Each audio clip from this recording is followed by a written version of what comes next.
ರಾಜ್ಯ ಕಾಂಗ್ರೆಸ್ನಲ್ಲಿ ಹಲವು ಸಮಯದಿಂದ ಕುರ್ಚಿ ಸಂಘರ್ಷ ನಡೀತಾ ಇದೆ, ಗೊತ್ತೇ ಇದೆ. ಈ ಕುರ್ಚಿ ಸಂಘರ್ಷದ ಮಧ್ಯೆ ಸಿಎಂ ಸಿದ್ದರಾಮಯ್ಯನವರು ದಾಖಲೆಯ 17ನೇ ಬಜೆಟ್ ಅನ್ನ ಮಂಡಿಸೋದಕ್ಕೆ ರೆಡಿಯಾಗಿದ್ದಾರೆ. ಬಜೆಟ್ಗಾಗಿ ಸಿಎಂ ರಿಂದ ಪೂರ್ವಭಾವಿ ಸಭೆ ಇವತ್ತಿನಿಂದ ಬಜೆಟ್ನ ಸಿದ್ಧತೆಯನ್ನ ಆರಂಭಿಸಿದ್ದಾರೆ ಸಿದ್ದರಾಮಯ್ಯನವರು. ಇವತ್ತಿನಿಂದಲೇ ಸಭೆ ನಡೀತಾ ಇದೆ. ಮಧ್ಯಾಹ್ನ 12:30ರಿಂದ ಸಿಎಂ ಕಾವೇರಿ ನಿವಾಸದಲ್ಲಿ ಮೀಟಿಂಗ್ ಶುರುವಾಗಿದೆ. ಕುರ್ಚಿ ಸಂಘರ್ಷ ಹಲವು ತಿಂಗಳುಗಳಿಂದ ರಾಜ್ಯ ಕಾಂಗ್ರೆಸ್ನಲ್ಲಿ ನಡೀತಾ ಇದೆ. ಯಾವ ಕ್ಷಣದಲ್ಲಿ ಏನಾಗುತ್ತೆ, ಒಂದೊಂದು ತಿಂಗಳು ಕಳೀತಾ ಇದ್ದಂತೆ ಕ್ರಾಂತಿಯ ಬಗ್ಗೆ ಜೋರಾಗ್ತಾ ಇತ್ತು ಚರ್ಚೆ. ಈಗ ಸಂಕ್ರಾಂತಿ ನಂತರ ಏನಾದ್ರೂ ಕ್ರಾಂತಿ ಆಗತ್ತಾ? ಆ ಪ್ರಶ್ನೆಗೆ ಉತ್ತರ ಸಿಗ್ತಾ ಇದೆ.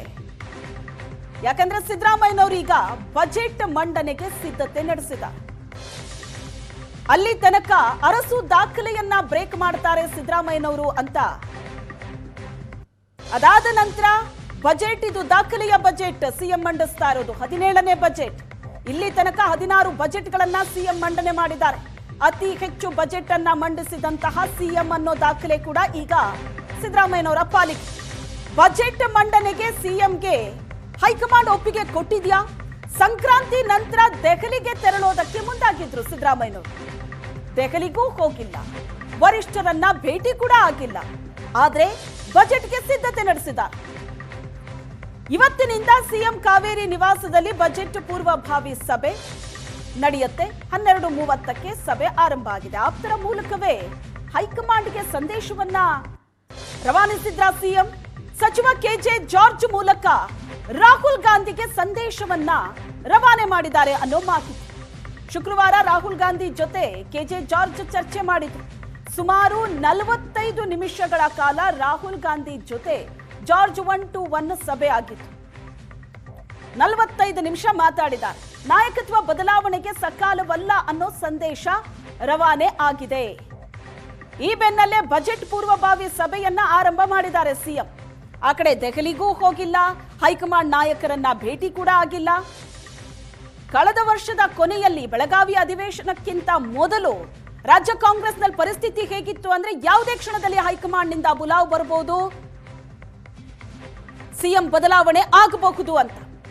ಆದ್ರೆ ಎಲ್ಲಾ ಬೆಳವಣಿಗೆಗಳು ಒಂದು ಪೀಕಲ್ಲಿ ನಡೀತಾ ಇರೋವಾಗಲೇ ಬ್ರೇಕ್ಫಾಸ್ಟ್ ಸಭೆ ನಡೀತು.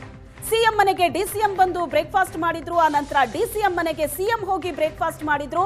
ಅಲ್ಲಿಗೆ ಬೆಳಗಾವಿ ಅಧಿವೇಶನ ಸುಸೂತ್ರವಾಗಿ ನಡೀತು ಅಂತನೂ ಹೇಳೋಕ್ಕಾಗಲ್ಲ. ಯಾಕಂದ್ರೆ ಮಧ್ಯ ಅಧಿವೇಶನದ ನಡುವಲ್ಲೇ ಸಾಕಷ್ಟು ಸಭೆಗಳು ನಡೀತು, ಡಿನ್ನರ್ ಮೀಟಿಂಗ್ಗಳಾಯ್ತು. ಪೂರ್ಣಾವಧಿ ಸಿಎಂ ನಾನೇ ಅಂತ ಅದೇ ಅಧಿವೇಶನದಲ್ಲಿ ನಿಂತು ಸಿಎಂ ಸಿದ್ದರಾಮಯ್ಯನವರು ಮಾತು ಕೂಡ ಆಡಿದ್ರು.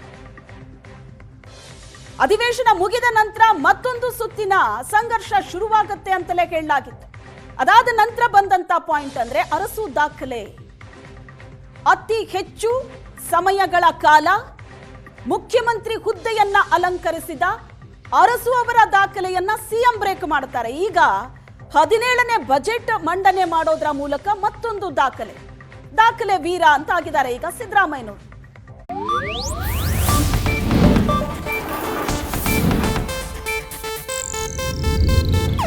ಇದು ಏಷ್ಯಾನೆಟ್ ನ್ಯೂಸ್ ನೆಟ್ವರ್ಕ್ ಪ್ರಸ್ತುತಿ.